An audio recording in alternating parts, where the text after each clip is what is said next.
In 1966, the medical community officially recognized a psychological condition characterized by extreme self-neglect and the compulsive hoarding of garbage. They named it Diogenes syndrome. Patients suffering from this disorder often refuse outside help, walling themselves off in decaying environments and retreating entirely from human contact. The clinical name stems from a Greek philosopher who lived 2,400 years ago, Diogenes of Sinope. But this namesake reveals a glaring historical error. The actual Diogenes avoided material possessions entirely, arguing that they were traps that stripped humans of their freedom. And instead of withdrawing from society, he chose to live outside, directly in the center of the bustling Athenian marketplace, constantly interacting with anyone who walked by. The doctors who coined the term got his philosophy backwards. To understand why an ancient vagrant's name has survived for millennia, we have to look past the medical misdiagnosis and examine his actual ideas. Our subject was exiled from his hometown of Sinope, a coastal city on the Black Sea, for defacing currency. He eventually moved to Athens. There, he took up residence in a large ceramic wine barrel. He owned practically nothing, surviving entirely by foraging and begging in the streets. He did carry a single wooden cup to drink from, but one day, after watching a young boy scoop up water with his bare hands, Diogenes threw his own cup away. If his hands could hold water, the cup served no real purpose. It was an unnecessary item requiring maintenance and protection, burdening him rather than helping him. This became a foundational pillar for the Cynic school of philosophy. Complete independence is only reached by stripping away every ounce of material wealth. Diogenes applied these rules to every aspect of his existence. He took his minimalist lifestyle out of the private sphere and used it to aggressively confront the citizens of Athens. He openly flouted etiquette, eating, masturbating, and urinating in the middle of the street, mocking locals who hid their bodily functions behind closed doors. His most iconic protest involved walking through the crowded city square in broad daylight, holding a lit lantern up to the faces of passers-by. When annoyed Athenians asked what he was doing, he replied simply that he was searching for an honest man. He wanted to force people to realize they were participating in a shared lie. To Diogenes, societal manners and class etiquette were artificial barriers that kept humans from engaging with reality.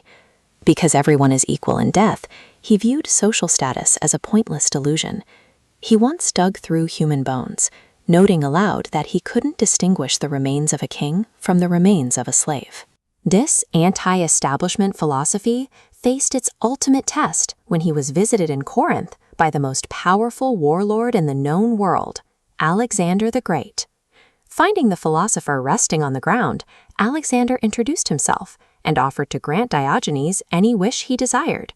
Diogenes looked up and said, "Stand a little out of my sun." That refusal to bow to local authority extended to his own national identity. When asked where he was from, Diogenes answered, "I am a citizen of the world." In Greek, that term is cosmopolites. He was rejecting the rigid city-state loyalty that defined the era, advocating instead for a universal human connection. By brushing off an emperor, Diogenes demonstrated his core thesis. Genuine power comes from cultivating unbreakable internal independence, rather than conquering borders. The abrasive logic of the Cynics survived beyond Diogenes. It was passed down through his students and evolved over the centuries. Looking at the progression of Greek thought, two unpolished concepts survived his teachings: autarkeia, meaning self-sufficiency, and apatheia, or emotional detachment. Later philosophers took those raw ideas and formalized them into a highly structured, comprehensive system of ethics and physics. This refined framework became Stoicism. What began as a total rejection of authority morphed into the guiding philosophy for leaders across the Roman Empire. The confrontational street performances of a homeless ancient Greek laid the essential groundwork for one of Western philosophy's most prestigious traditions. Which brings us back to the psychological disorder that bears his name. The modern syndrome describes a fearful, tragic retreat from reality, while the historical Diogenes lived a life of intense, fearless engagement with the public. Later Stoic thinkers, like Epictetus, viewed him not as a misanthropic hoarder, but as an intellectual apostle on a divine mission to teach humanity how to be truly free. He believed that the only way to find objective truth was to intentionally discard the comforts of wealth, the pride of titles, and the artificial masks of etiquette.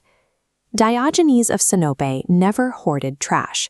He discarded illusions, leaving us with a simple, enduring thesis.